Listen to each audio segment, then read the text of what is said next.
Hey everybody, Scout Crafty here again, Mishmash Monday. Hope you had a great weekend. We're starting a new week today. Couple things to talk about. First of all, on Friday's video, I took a poll and asked you if you could go back and do a 10-year hitch in any period of time. Which 10 years would you do? A lot of wonderful, interesting answers on there. A lot of people going back to the 50s and 60s, And I found it interesting because, some people were going back because it was a period of time that they enjoyed during that they grew up in that time, and they wanted to go back there. And I was thinking that, as bad as a lot of us think these current times are, which they really aren't great times, the current times, but somebody's having their best life right now. Somebody is falling in love for the first time. Somebody's in a fantastic relationship with a new person. You know what I'm talking about? So for many of us, especially if you're older and grumpy like me, you just sit there and you go, geez, what's going on? But for other people, for especially youngsters and stuff, they're having their time of their life right now. They're going to remember this as the best time. Well, I don't know about this time, but close to this time. They'll probably remember as the best time. They'll say, man, it was great back then. I don't know if they're going to they can't be citing the music, right? Today's music. But anyway, like I said, a couple things to talk about. First of all, also on Friday, we did that scraper, that Craftsman scraper. And it was funny because a lot of people chimed in on that. The Craftsman did make a nice scraper a few years ago. Hard to find. It had a acetate handle, I believe. It was nice, but you can't find them. Almost impossible to find new old stock. And if you do find them used, they're rough condition and they're also expensive, So I'll keep an eye out at the tool show. I'll come across one. Okay, on Friday, I mentioned about these handles. I said, they're not the worst I've seen, but, sometimes this rubber gets kind of dirty and stuff. And like you can see here, it's already getting dirty around the top here. Like this is going to turn black, that red, eventually. But this is black already. And this is a different type of insert here. It's more of a less porous material. Now, some of you guys kicked in, like my buddy Brian. He kicked in, he said, don't you like the way they at least feel because of, the handle? And it's true. They have especially when they're new, they have a nice feel to it. The problem is, because they collect the dirt like this, that means they're porous and microscopically porous. And what happens is when they get porous, they start to dissolve. And a lot of you guys have seen it. Now, this is here. If any of you have cats, okay, we use this a lot. This is a scoop to scoop out the litter, the poop from the kitty litter, right? This one actually is a very good model. You need to get the ones that have these rods in it. If you have an old-fashioned plastic one, which is slats, get rid of it. This isn't cheap, but these are the best ones to get. When you lift this up, the kitty litter drains right over. There's no shaking. It's beautiful. Anyway, besides that, the bad part about this is, and this bothered me right from the start, they put that crap, see here? Good. This is like that non-porous rubber, and then they add this little insert like a cushion, and look what happened to it. It's dissolving. And you guys have mentioned this. You said, in the comments, you said, some of this rubber actually dissolves on these tools, and especially, now this is just my hands. Can you imagine if you're dealing with oils and chemicals and things like that? Now, a good friend of the show years back, or a while back now, probably a couple years, Christina, sent me this nice Lennox set of, these are considered like industrial screwdrivers or demolition screwdrivers, they call them up here. Can you see that? Now, and it's funny because when she sent it to me, it was right after I did a rant on the rubber handles. She goes, look, I know these got the handles that you don't like. I said, I really appreciate it. But it's funny that she meant, because look at this. Now, this one here is in plastic, encapsulated in the the plastic case. But look at here. Now, this is already dirty, and it's never been used. It's already dirty. This is just going to get worse, and it's going to eventually dissolve. So what I don't like about the rubberized handles is they're planned obsolescence. The handles are going to dissolve.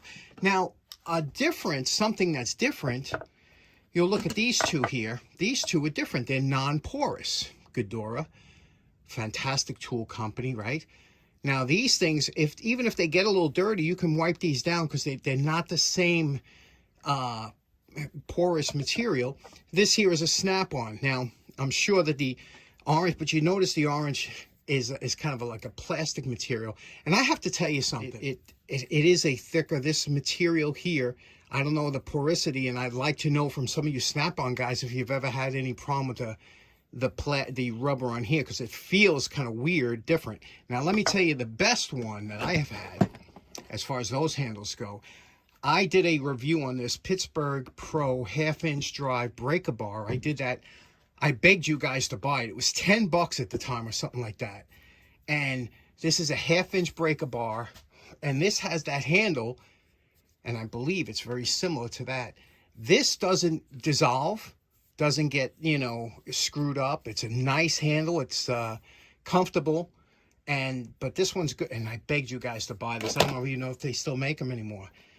Pittsburgh Pro. They did reviews on these. These things outperformed Mac tools, all these other high-end tools. This one here, made in Taiwan. I knew this thing was great. I bought 2 of them. Great thing, if you can still find them.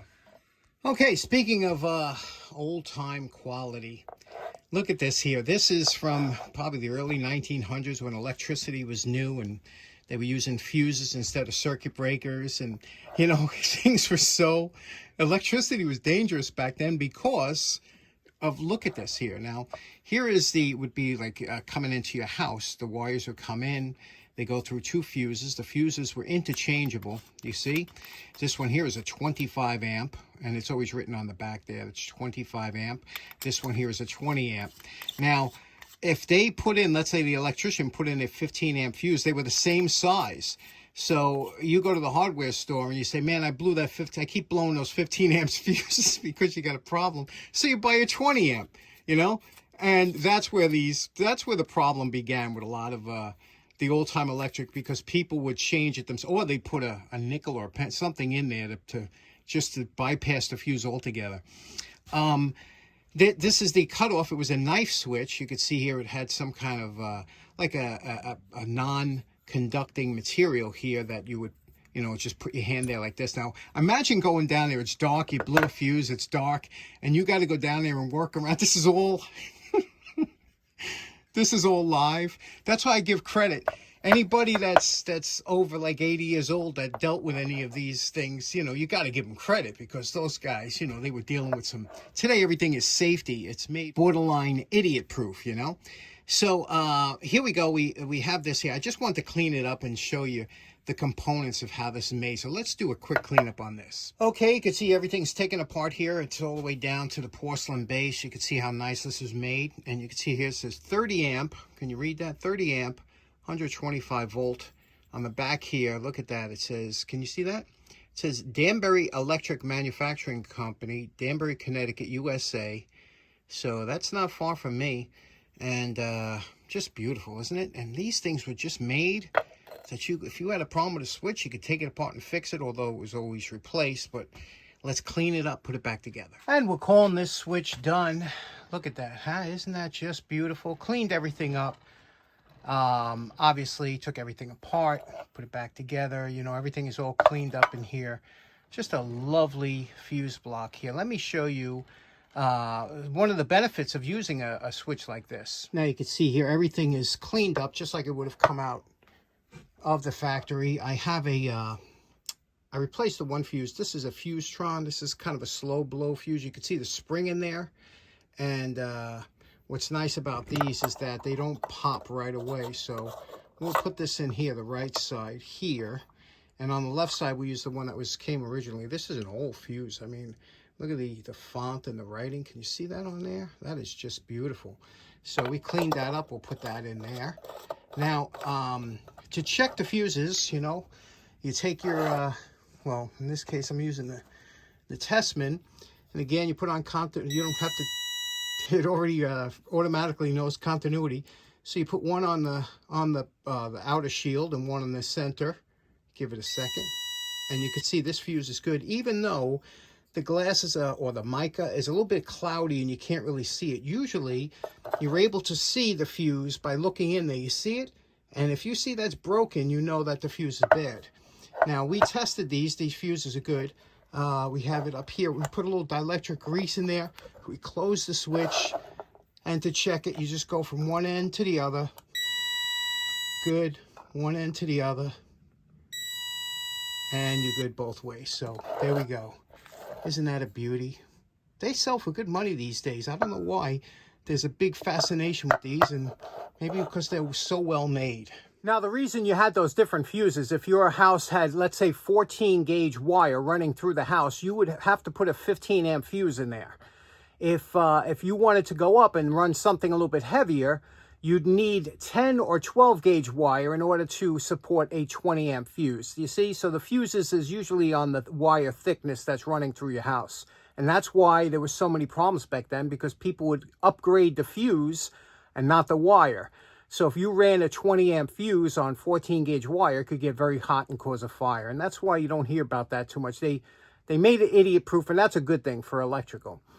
Next up, a little bit of show and tell for you. As you know, I collect bulbs, and I like things that have to do with anything with the early light bulbs. And this one here is a marketing genius, okay? You see what this is? This is a General Electric heat applicator lamp. And you can see here it's 120 volts, 15 watts.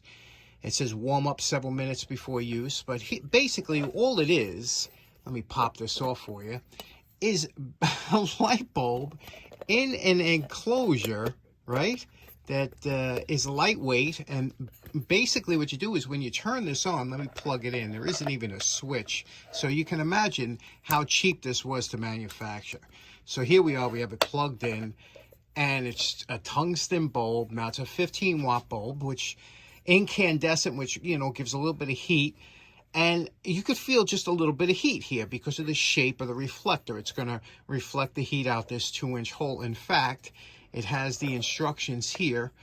Let me show you what that says here. You can see on the one side, it shows you use for application of penetrating heat to small areas, and easy to use, economical to use. You see, it says operating cost is approximately 1/10 of a cent. So that goes to show you how old this is, right? And again, they're marketing this as like it's something like really special and very interesting. And here it is. It does get fairly warm. And what you're supposed to do is, if you have, let's say, a little rheumatoid arthritis in my neck or something, you would take this, you put it up against your neck, and the heat, and I'm telling you, there is a good amount of heat coming out of here for a 15 watt incandescent bulb. But it would concentrate the heat on the one section and give a soothing feel. I wonder if this ever took off. I wonder how many of these were sold, because I've seen a couple and they are in good shape, so it don't look like they were worn out from being used so much. But that's an interesting unit, huh? Some marketing guy said, hey, I can come up with a way to sell a light bulb and a reflector, you know, in a different way. Cool, right? Okay, next up, as YouTube watchers and subscribers like I am myself and you are, we all have our favorite creators. And for a long time, I've been watching one of the premier machinist channels, a great guy, Adam Booth, and you know him as A-Bomb79. A lot of you already subscribe to him. He does machining work and stuff, and he has a nice way of breaking it down. He has a whole bunch of different videos, and he's been on YouTube for quite a while, has a big following. But the reason I'm bringing him up is he just did an interesting vice. And I know we're kind of tool guys, tool people, most of us here that are watching this channel. He did a vice that he just, I don't know if he got or it was sent to him. I don't know. He did a Starrett vice that was given to him a couple episodes ago. But this one here is it's the Orange Vice Company out of California. And it's a very interesting vice. It's all CNC machined. Now, it's not like a vice that you would use for blacksmithing or heavy duty. It's more like a precision kind of vice. I would like you to go check out that vice segment of his video. I'll have a link in the description. Let me know what you think of that vice. Now, it's not a cheap vice at $1,500. But, you know, we're tool people, right? And sometimes, even though we can't afford something, it's nice to look at it and say, you know, that's pretty cool. I like the way they're going with that, or I like this, I like that, or that's a good idea. Again, it's not a heavy duty beat on vise, but it'd be great for, you know, precision work or things like that. Let me know what you think of that vise in the description. I'll have a link to his channel. It's pretty interesting, all CNC machined and stuff. And it's always nice to see new products coming up, especially from a USA made company. You know, they're out of California. So that's pretty interesting. Anyway, thanks so much for tuning in. Hope you have a great start of your week. We'll see you again on Wednesday. Take care now. Bye-bye.